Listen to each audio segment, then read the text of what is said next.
ഡിസ്ട്രിക്റ്റിൽ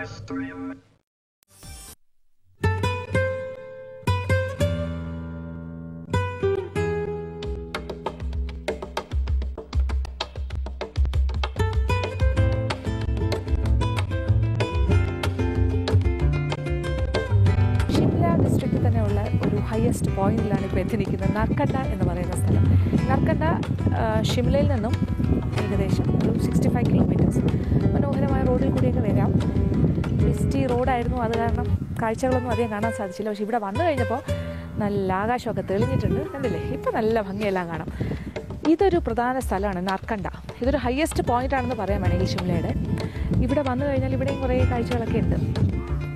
അപ്പോൾ ഇവിടുത്തെ ഒരു സ്ഥലത്താണ് ഞാനിതിപ്പോൾ കുക്കിങ്ങിനായിട്ട് എത്തിയിരിക്കുന്നത്. ട്രഡീഷണൽ ലോക്കൽ ഫുഡ് എന്താണെന്ന് അറിയണ്ടേ ഹിമാചലിൽ. അപ്പോൾ ഇവിടുത്തെ ഹിമാചൽ ടൂറിസത്തിൻ്റെ തന്നെ ഒരു സ്ഥലത്ത് എത്തിയിട്ടുണ്ട്, ഹാട്ടു. ഇത് നർക്കണ്ടയിലൊരു സ്ഥലമാണ്. ഇവിടെ അടുത്തൊക്കെ ഉള്ള വില്ലേജ് ആൾക്കാരും ഒക്കെ ഇവിടെ വന്ന് സഹകരിച്ച് പോകുന്ന സ്ഥലമാണ്. ഇതിൻ്റെ ഉള്ളിലേക്ക് പോയിട്ട് ഇവിടുത്തെ ട്രഡീഷണൽ ലോക്കൽ ഹിമാചൽ ഡിഷ് കാണാം.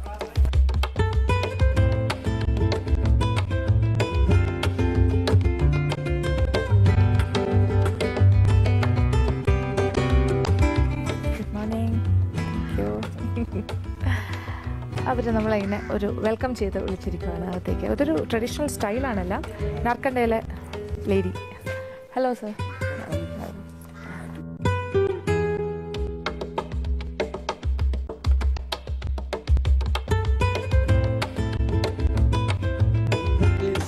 Going for the preparation of local items. Local items, okay. You have made some arrangements. Yeah, yes. Okay. അപ്പോൾ അറേഞ്ച്മെൻറ്റ്സ് ഒക്കെ ചെയ്തിട്ടുണ്ട് ലോക്കൽ ഐറ്റംസ് കാണിച്ചു തരാനായിട്ട്. നമുക്ക് നോക്കാം. അപ്പോൾ ഹിമാചൽ സ്പെഷ്യാലിറ്റീസ് നമ്മൾ കണ്ടുകൊണ്ടിരിക്കുകയാണ്. അപ്പോൾ ഇന്നത്തെ സ്പെഷ്യൽ ഐറ്റം നമ്മൾ കാണാൻ പോകുന്നത് ഇത് ഹിമാചലിലെ ഒരു ഫേവറേറ്റ് ഡിഷാണ്, Sidhu. You call it Sidhu? Sidhu എന്നാണ് പറയുന്നത്. അപ്പോൾ ഇദ്ദേഹം ഒരു എക്സ്പേർട്ട് കുക്കാണ്. അപ്പോൾ സിദ്ധു ഉണ്ടാക്കി തരാൻ പോകണം. ഇത് തന്നെ 2 മെത്തേഡ് ഉണ്ടെന്നാണ് പറയുന്നത്. ഒന്ന് ഫെർമെൻറ്റ് ചെയ്ത് ചെയ്യുന്നതും ഒന്ന് ഫെർമെൻറ്റ് ചെയ്യാതെ ചെയ്യുന്നത്. ഫെർമെൻറ്റഡ് ഡോ എന്ന് പറയുന്നത് നമ്മളിപ്പോൾ ബ്രെഡ് ഡോ ഒക്കെ ഉണ്ടാക്കുന്ന പോലെ മൈദ, വെള്ളം, ഉപ്പ്, കുറച്ച് ഈസ്റ്റും കൂടി ചേർത്തിട്ട് കുഴച്ചിട്ട് ഒന്ന് പൊങ്ങാനായിട്ട് വെച്ചിട്ട് അതാണ് ഒരു ഇത്. അങ്ങനെ ഉണ്ടാക്കുന്ന മാവിൽ നിന്നും അകത്ത് കുറച്ച് സ്റ്റഫിങ് വെച്ചിട്ട് ആവിയിൽ വേവിച്ചെടുക്കും. അതൊരു മെത്തേഡ്. പിന്നെ ഫെർമെൻറ്റേഷൻ ഇല്ലാണ്ട് ചെയ്യുന്നൊരു മെത്തേഡുണ്ട്. അതിൽ ഈസ്റ്റ് ചേർക്കില്ല. അതും ഇതേപോലെ മാവ് വെറുതെ മൈദ കുഴച്ച് വെച്ചിട്ട് അതിനകത്ത് ഒരു സ്റ്റഫിങ് വെച്ചിട്ട് മടക്കി അത് വെള്ളത്തിൽ ഇട്ട് പുഴുങ്ങിയെടുക്കും. അതൊരു മെത്തേഡ്. അപ്പോൾ ഇപ്പോൾ മാവ് ഇവിടെ മൈദ കുഴച്ചത്. This is the fermented one. You are going to make first stuffing. Okay. ഈ സ്റ്റഫിങ് എന്ന് പറയുന്നതും ഇഷ്ടമുള്ള സ്റ്റഫിങ് ചെയ്യും. ഇവിടെ ചെയ്യുന്ന സ്റ്റഫിങ് എന്ന് പറഞ്ഞാൽ ആൽമണ്ട്സ്, മുളക് ഇതെല്ലാം കൂടെ അരച്ചിട്ട് കട്ടിക്കൊരു ചട്നി പോലെ ഉണ്ടാക്കും. ഒന്നുകിൽ അങ്ങനെ, അല്ലെങ്കിൽ ആപ്രിക്കോട്ട് വെച്ചിട്ട് എന്ത് വേണമെങ്കിലും, സ്വീറ്റ് ആവാം, എരിവുള്ളതാകാം. ആ സ്റ്റഫിങ്ങിന് ഇച്ചിരി കട്ടി ഉണ്ടാവണം. അതിപ്പോൾ ഇത് ആൽമണ്ട്സിൻ്റെ ഒരു സ്റ്റഫിങ് ആണ് വെക്കുന്നത്, ആൽമണ്ട് വിത്ത് സീസണിങ്. എന്നിട്ട് അതിനകത്ത് വെച്ചു. യെസ്, അതിനിങ്ങനെ ഉരുട്ടി എടുത്തു. എന്നിട്ട് വീണ്ടും പരത്തുന്നു സ്റ്റഫിങ് വെച്ചിട്ട്.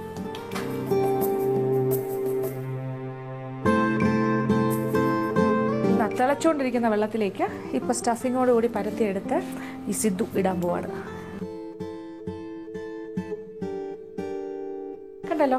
അപ്പോൾ ഇത് ഒരു വെറൈറ്റി ഓഫ് സിദ്ധു. ഈ സിദ്ധുവിൽ ഫെർമെൻറ്റേഷൻ ഇല്ല, ഈസ്റ്റ് ചേർത്തിട്ടില്ല, വെറുതെ മൈദ കുഴച്ചതാണ്. അതിനകത്ത് സ്റ്റഫിങ് വെച്ചു, വീണ്ടും അത് ഉരുട്ടി, എന്നിട്ട് അതിനെ പരത്തി തിളച്ച വെള്ളത്തിലേക്ക് ഇട്ടു. ടെൻഡർ ആകുന്നവരെ, അത് വേകുന്നവരെ വെള്ളത്തിലിട്ടു, അൺടിൽ ടെൻഡർ.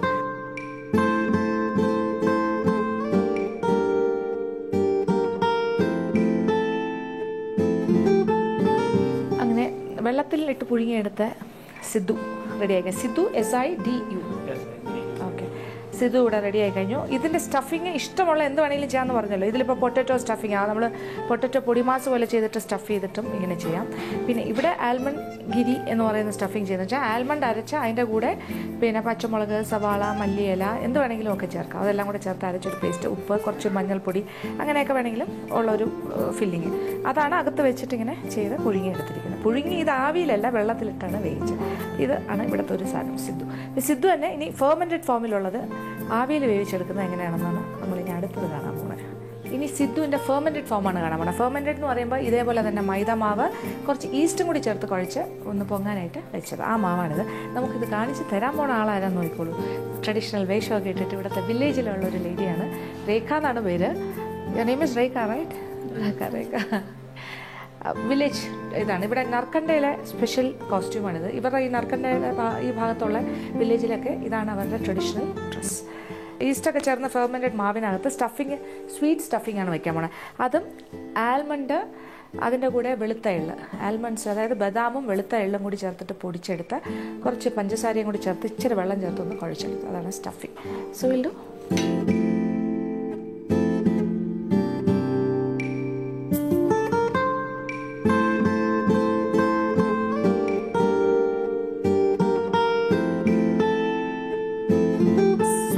സിദ്ധു ഇവിടെ ഉരുട്ടി എടുത്തു കഴിഞ്ഞു. അകത്ത് സ്റ്റഫിങ്, ആൽമണ്ട് സ്റ്റഫിങ് വെച്ചു. ഇനി ഇത് ആവിയിൽ വേവിച്ചെടുക്കണം. പുഴുങ്ങിയാണ് എടുക്കുന്നത്.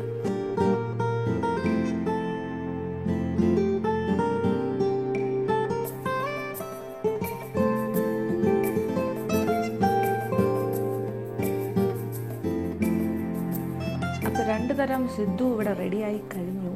ഇനി അതൊന്ന് സ്വാദ് നോക്കണം. അപ്പോൾ ഇത് സാധാരണയായിട്ട് കുറച്ച് നെയ്യ് കൂടി അതിൻ്റെ മുകളിൽ ഒഴിച്ചിട്ടാണ് കഴിക്കേണ്ടതെന്നാണ് പറയുന്നത്. ഇത് അൺഫെർമെൻറ്റഡ്, വെള്ളത്തിലിട്ട് പുഴുങ്ങിയത്. നൈസ്. ഇനി അല്ലാണ്ട് ഫെർമെൻറ്റഡ് സ്റ്റീം ചെയ്തെടുത്തില്ലേ, അതും കൂടി ഒന്ന് ടേസ്റ്റ് ചെയ്യാം.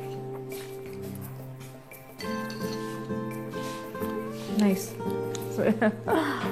അപ്പോൾ ഒന്ന് മധുരം, ഒന്ന് മധുരമില്ലാത്തത്. അപ്പോൾ ഇതിൻ്റെ സംഭവം ഇത്രയേ ഉള്ളൂ. സ്റ്റഫിങ്ങിൽ ഇവരിവിടെ പുതിനയൊക്കെ ചേർത്തിട്ടുണ്ട്. പുതിന, മല്ലിയില, എന്താ പറയുക, ആൽമണ്ട്സ്, മുളക്, ഇതെല്ലാം കൂടി ചേർത്ത് അരച്ച സ്റ്റഫിങ്ങാണ് ആദ്യത്തേൽ. രണ്ടാമത്തേൽ ആൽമണ്ട്സും വെളുത്ത എള്ളും പഞ്ചസാരയും. ചെയ്യാൻ പറ്റുന്ന കാര്യമാണ്. It's easy, very easy, nice. Okay. നാർക്കണ്ടയിലെ വിശേഷങ്ങളെല്ലാം കണ്ടല്ലോ. സിദ്ധു എന്നുള്ള ഒരു വ്യത്യസ്തമായ ഹിമാചൽ ഡിഷാണ്. ഇതൊരു മനോഹരമായ സ്ഥലം. ഈ ഡിഷ് എന്നുള്ളതിനെക്കുറിച്ച് മാത്രമല്ല, ശരിക്കും സിദ്ധു കണ്ടു കഴിഞ്ഞപ്പോഴും നാർക്കണ്ടയിൽ നിന്ന് എനിക്ക് തിരിച്ചു പോകാൻ തോന്നുന്നില്ല. ഒരു പക്ഷേ സിംലയെക്കാട്ടിലും ഭംഗി തോന്നുന്നുണ്ട് നാർക്കണ്ടയിൽ വന്നു കഴിഞ്ഞപ്പോൾ. അപ്പോൾ എന്തായാലും ഇന്നത്തെ യാത്ര അവസാനിപ്പിക്കാൻ സമയമായി. ഇനി കൂടുതൽ വിശേഷങ്ങൾ നമ്മൾക്ക് നാളെ കാണാം. അതുവരെ